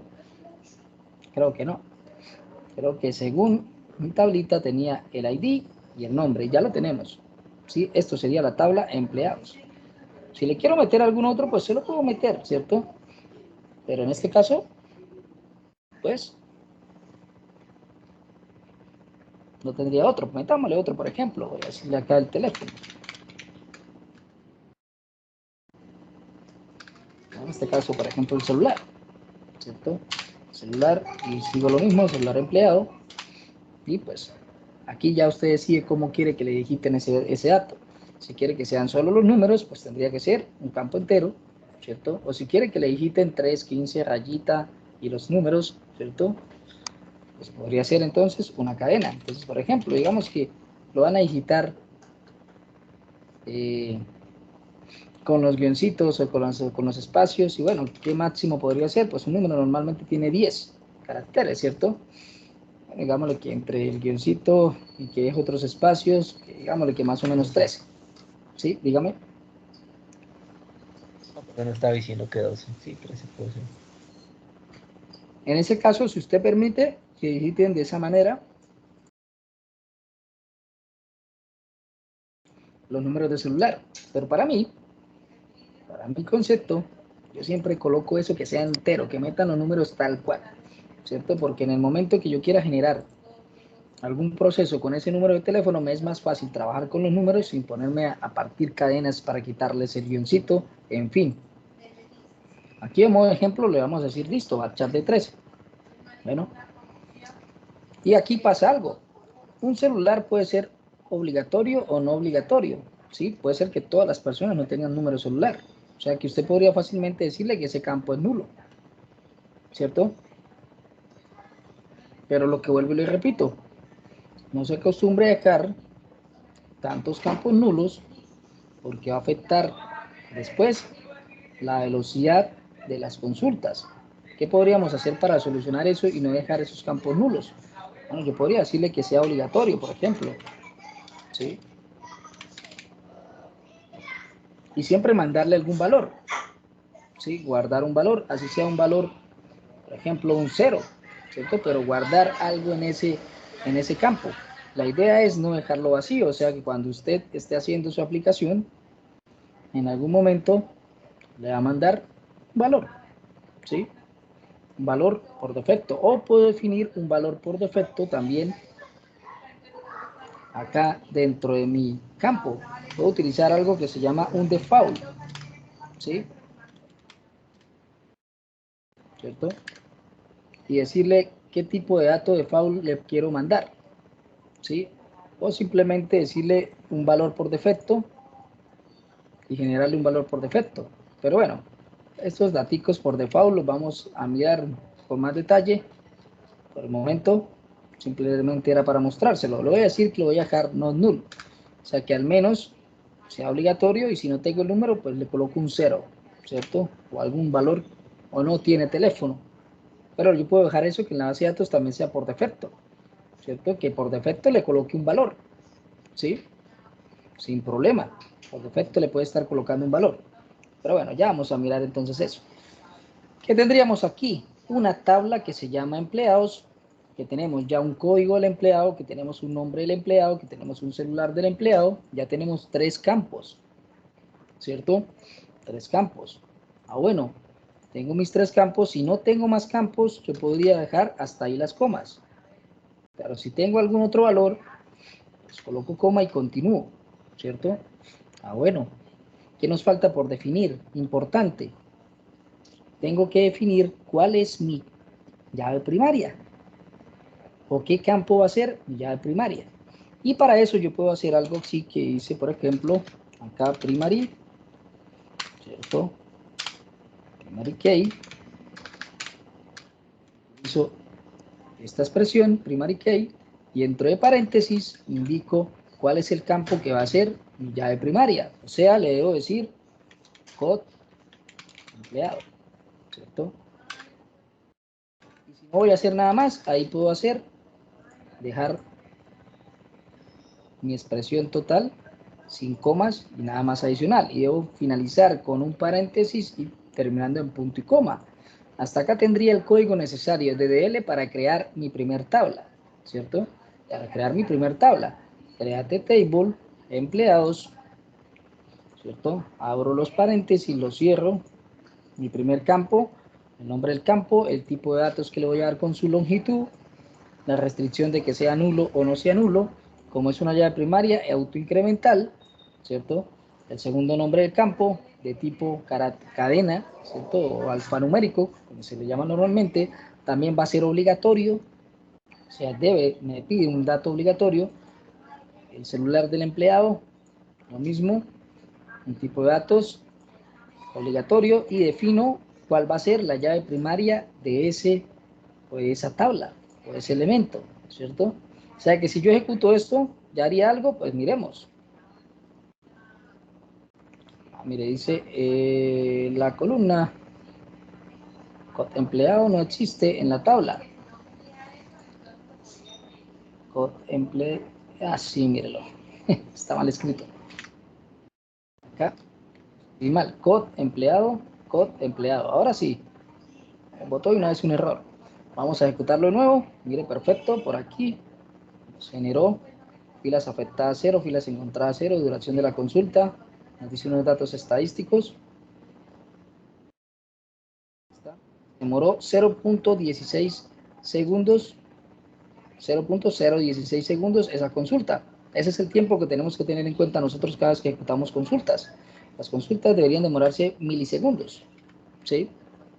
Una consulta que se demore más de un minuto o más de segundos son consultas ineficientes. Hay que arreglarlas y mirar cómo se mejora la estructura en que yo hice la consulta. Pero bueno, eso más adelante ya lo vamos a mirar. Mire que ya generó una estructura. ¿Cómo lo hacemos para mirarla? Pues ya nuestra base de datos debería aparecer con algo, pero todavía no nos aparece. ¿Cierto? ¿Por qué? Porque la acabé de crear, debo decirle aquí clic derecho encima de mi base de datos y buscar una opción que dice recargar. Mire que le dije recargar y de una vez, vamos por aquí, ya aparece una flechita para desplegar. Y si vengo a la flechita, mire que ya tenemos que una tabla que se llama empleados. O sea, ya creó, este es el código necesario suficiente, esta vaina, para crear nuestra primera tabla. Mire, ya la creó. Si yo le doy doble clic por aquí, perdón, se nos abrió acá otra pestaña que dice tabla empleados. Nos va a mostrar los nombres de los campos, el tipo de dato que tiene, la longitud que tiene, ¿cierto? Valores predeterminados, que va a ser incremental. Mire la codificación con la que creé las tablas, UTF-8, ¿sí? General CI, perfecto. Nos muestra ahí un resumen de esa tabla, sin problema. Inclusive aquí ya nos muestra una interfaz gráfica donde yo puedo ingresarle datos, ¿sí? Mire, si me vengo aquí a la pestaña datos, aquí yo podría ingresar datos, empezar a ingresarle datos a esta tablita de forma manual, ¿cierto? Puedo parar por aquí. Normalmente dice si puedo insertar datos desde un archivo de texto, también lo puedo hacer, pero voy a decirle insertar fila, ¿sí? Como vine acá, clic derecho, insertar fila, y mire que ya se me habilita acá para poderlo digitar. Como esto es un campo incremental, es una llave primaria, mire que se me generó una llavecita al lado para identificar que es mi llave primaria. O sea que este campo yo no debería digitarle nada, simplemente con decirle acá nombre del empleado, por ejemplo John Jairo, ¿cierto? Y pasarme acá al celular del empleado.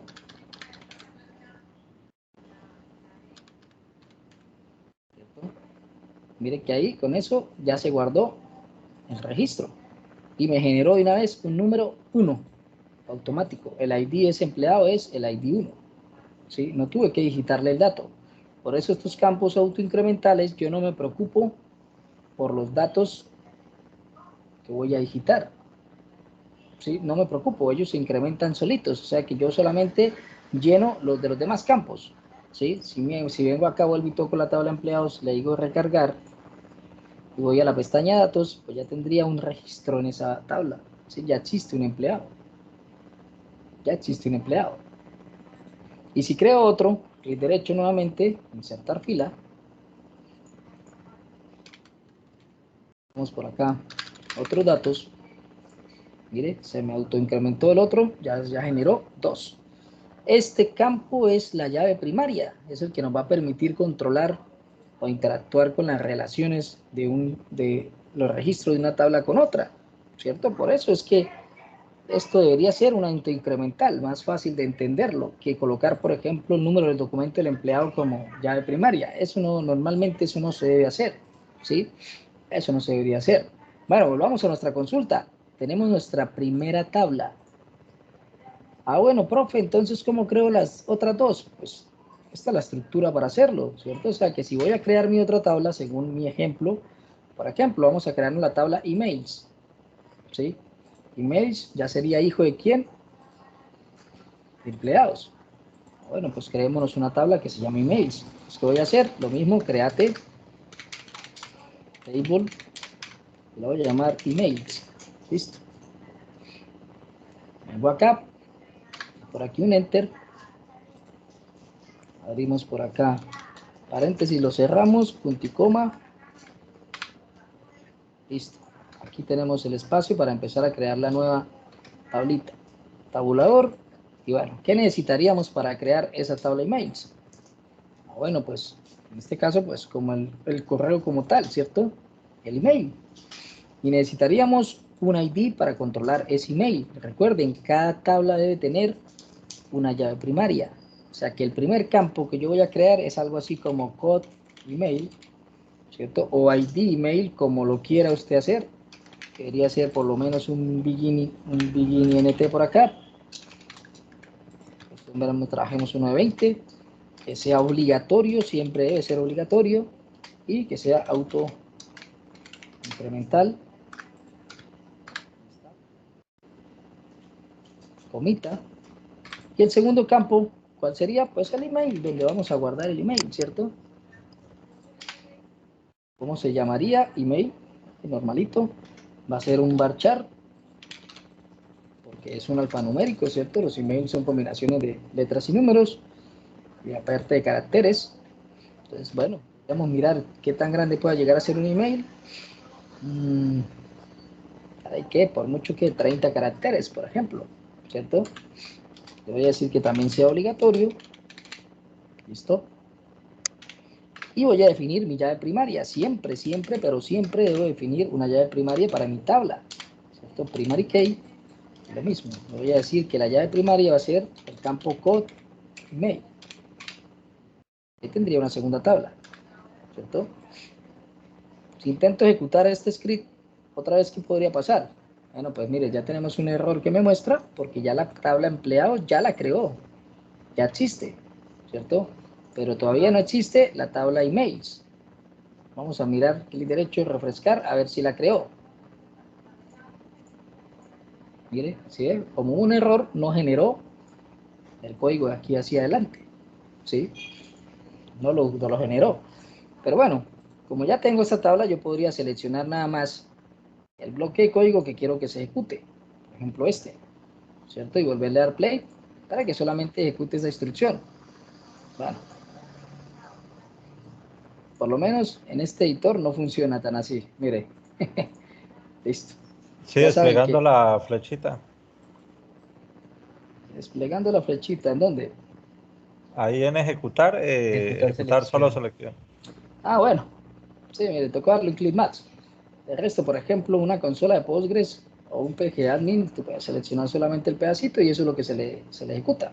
Pero bueno, mira aquí, ejecutar selección, entonces, gracias al compañero que hizo, ejecutó este bloquecito. Y si vamos y refrescamos la base de datos, míralo, ahí está, la nueva tabla emails. Pero por el momento tenemos unas tablas sueltas, todavía no hay unas relaciones entre sí, ¿cierto? No hay unas relaciones entre sí. O sea, todavía nada se relaciona.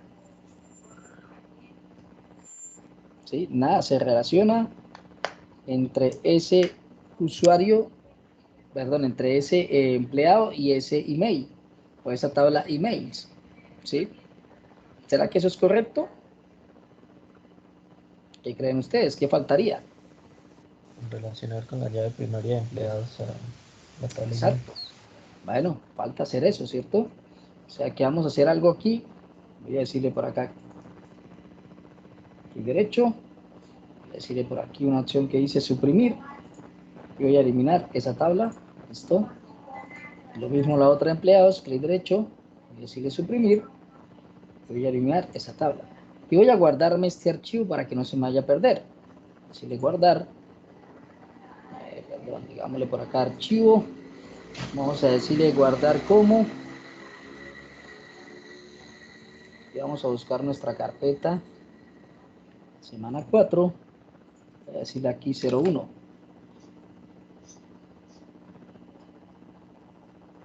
Raya al piso. Voy a llamar script. Base. Voy a llamarlo así para que si lo lee, usted vea que es un script, ¿cierto? El script de la creación de la base de datos. Voy a crearlo acá, listo, para que me quede guardadito allá y no se me pierda. Listo, ¿qué pasaría? Necesitamos relacionar este señor con este señor, ¿cierto? O sea que debe haber un campo en común entre los dos. Que ese campo en común normalmente lo vamos a llamar por aquí algo que se llama llave foránea, ¿cierto? La llave foránea o foreign key, ¿cierto? Foreign key es una columna o varias columnas que sirven para señalar cuál es la llave primaria de otra tabla. Si sea el campo en común, va a haber una relación. La columna o columnas señaladas como foreign key solo pueden tener valores que ya existan en la llave primaria, primary key, ¿cierto? O sea, debe existir el registro. Si no existe, pues nada que hacer, no se puede generar, ¿cierto? La integridad referencial asegura que se mantengan las referencias entre las claves primarias y las externas. También controla que no pueda eliminarse un registro de una tabla ni modificar la llave primaria si una llave foránea o externa hace referencia al registro. Bueno, ya vamos a mirar qué se trata de ese tema de la integridad de esa relación, ¿sí? Por el momento, vamos a definir la relación que hay entre este señor con este señor, ¿cierto? O sea que lo más lógico es que si este señor es el papá de esta tabla, quiere decir que emails, para crear yo un email debo necesitar el código de un empleado, ¿cierto? O sea, debo saber a qué empleado le pertenece, ¿sí? De esa manera es que yo lo visualizo, ¿cierto? Si este es mi papá, yo que soy su hijo, ¿qué necesito de mi papá? Pues en este caso, ¿qué necesito? Necesito saber, el campo primario va a bajar aquí como un campo foráneo, ¿cierto? Ah, bueno, o sea que yo te podría agregar algo como esto. Empleado, un campo más, del mismo tipo de datos. Aquí en este caso, INT. No necesito decirle si quiero la longitud, porque él va a asumir que es la misma longitud que tiene el papá, ¿cierto? Y debería ser normalmente obligatorio, ¿sí? Esa llave foránea debería ser obligatoria, ¿cierto? Debería obligarlo a decirle de qué empleado es ese email. Y con eso ya sé que hay una relación entre este señor con este señor. O sea que para crear un registro de email debo saber o debo tener previamente creado un registro de empleado. O sea, ya debe existir un empleado creado en la base de datos para poder decirle que ese email pertenece a ese empleado. O sea que aquí hay un campo en común, ¿sí? Ya tendríamos la pequeña relación entre este y este. Ah, bueno, ¿qué otra tabla nos faltaría? Pues si mirando nuestro ejemplo, tendríamos por aquí que nos falta una tabla que se llama puestos, que controla el nombre del puesto y el salario, ¿cierto? Puestos o cargos o como la quieran llamar. Bueno, creémosla de una vez. Generemos el código necesario para eso. Créate, table, voy a llamar puestos, digámosle puestos. Por aquí, abrimos por acá, abrimos por aquí, y finalizamos con punto y coma, enter por acá, tabulador. Le vamos a decir su llave primaria, se llama marcot puesto. El tipo de datos va a ser big.int. Le voy a dar una longitud, decir de 20, decir mod null, auto incremental. Dos campos más, ¿cierto? Uno que voy a llamar el nombre del puesto. Por aquí. Voy a decir que es un varchar por ahí de 50. Puede llegar a ser un cargo grandísimo. Bueno, en fin, es obligatorio. Perfecto. Y por acá le voy a decir que el salario. El valor salario, por ejemplo. Valor salario. Bueno. Aquí podemos utilizar varios tipos de datos. Por ejemplo, yo puedo utilizar un doublet para guardar esos tipos de monedas, de dineros. Podría utilizar un doublet para eso, ¿cierto? O podría utilizar unos nuevos campos que han creado los motores, que se llaman numerit, que también son ideales para guardar valores que tengan que ser referentes a valores monetarios, ¿cierto? A dinero, ¿sí? Podría utilizar esto. No utilicen flotantes, no he tenido muy buena experiencia con los flotantes, generan una precisión incorrecta en algunos decimales y sufre uno con esos valores flotantes. Entonces no utilicen flotantes o un doublet o utilicemos un numerit, ¿sí? Pero estos numerit se trabajan de acuerdo a unos tamaños de longitudes, ¿cierto? Dependiendo del número tan grande que yo quiera almacenar ahí, pues puedo hacer algo como, por ejemplo, venir acá y decirle numerit paréntesis y puedo tener algo como un 12,2.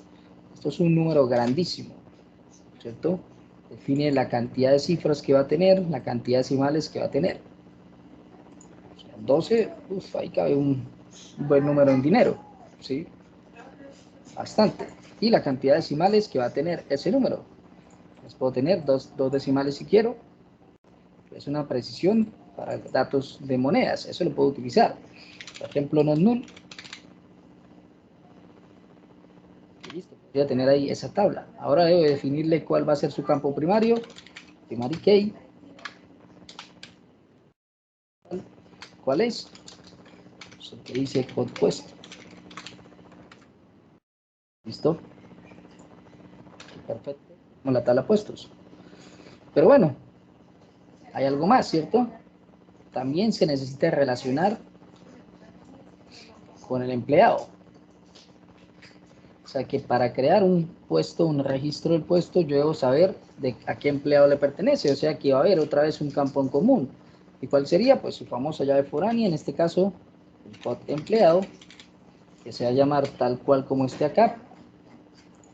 Tal cualito, para no confundirnos, lo vamos a llamar igualito en los tres lados. El code empleado, y debe ser siempre el mismo tipo de datos, bit y int, ¿cierto? Y debería ser siempre obligatorio, a menos de que su lógica, en ese momento, su lógica de su base de datos no requiera que sea obligatorio, pero eso depende, ¿sí? Eso depende de qué estemos haciendo.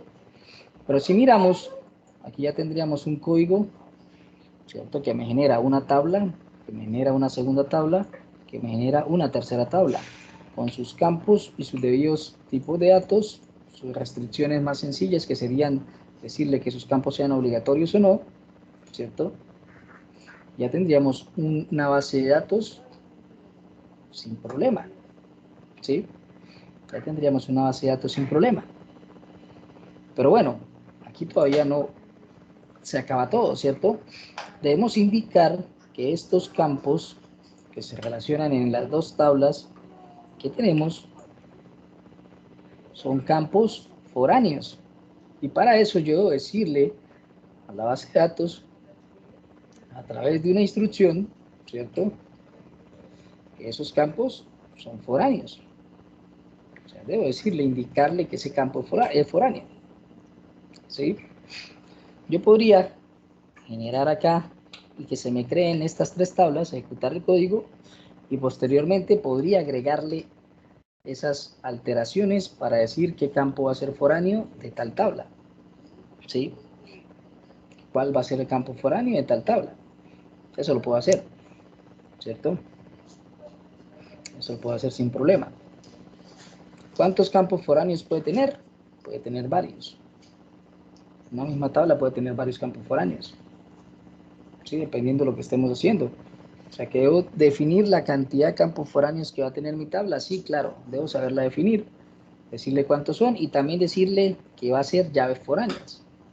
Bueno, yo podría hacer esto mismo aquí después de cada tabla, pero a modo de orden, yo podría generar código de crear las tablas, indicar los campos en común, ¿cierto? Como es en el caso del code del empleado. Y después de generar las tablas, puedo hacer uso de la otra instrucción de DDL que tenemos por aquí, que se llama alter. Y a través de un alter, decirle a cierta estructura, en este caso a cierta tabla de la base de datos, bueno, modifíqueme algo de esa base de datos. Dígale que al campo tal, agreguémosle una restricción, ¿cierto? O una constraint, una llave normalmente, como les dicen, ¿cierto? De tipo foreign key. O sea, agréguele que ese campo es el campo foráneo. ¿Sí? Que es el campo foráneo. Bueno, eso lo puedo hacer a través de alters. ¿Sí? Sería más organizado el código si lo hiciera así. Pero también lo puedo hacer de otra manera e indicarle directamente de una vez donde esté, ¿cierto? Que ese campo va a ser foráneo. Pero bueno, vamos a intentar hacerlo que sea más organizadito, que sea más chévere. Entonces lo voy a hacer a través de los alter. O sea que después de que finalice toda la creación del código necesario para que me cree las tablas, al final voy a decirle cuántas llaves primarias, cuántas llaves foráneas va a tener cada tabla, ¿sí? A través de un alter. Que haría más chévere, más organizado ese código. Bueno, señores, entonces, llegamos hasta acá.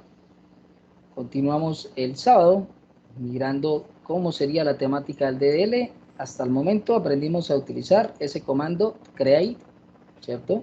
Para crear objetos en mi base de datos y más exactamente creamos tablas, ¿cierto? Vamos a aprender a utilizar el alter, ¿sí? Cómo lo utilizamos y posteriormente miraremos también el de eliminar. También podremos eliminar desde aquí cualquier objeto, ya lo vamos a hacer. Pero por el momento aprendimos a utilizar el create y la estructura mínima que debo tener en código para crearme una tablita, ¿cierto? Intentando también mirar el posible ejemplo de normalización, pasito a pasito, de cómo podríamos ir desglosando esto en varias tablas o en distintas tablas, y teniendo en cuenta pues la eliminación de grupos repetidos, teniendo en cuenta que vamos a eliminar la redundancia de datos, dividir los diferentes conjuntos de datos, ¿cierto? O diferentes tablas, teniendo en cuenta que cada tabla debe tener una llave primaria, siempre, pero siempre. Entonces hemos venido aplicando esos conceptos, tanto los teóricos como ya los prácticos, a través del código SQL, ¿vale? Bueno, señores, continuamos el sábado. Nos vemos entonces. Anexo el video de la clase y anexo la carpetica con el código SQL que llevamos hasta el momento, ¿vale? Y anexo las PPTs que tenemos de los ejemplos. ¿Listo? No, profesor, muchas gracias. Bueno, Muy bien. Vale, noche. profe, Feliz y noche lo a todos, del hasta luego. aplazamiento del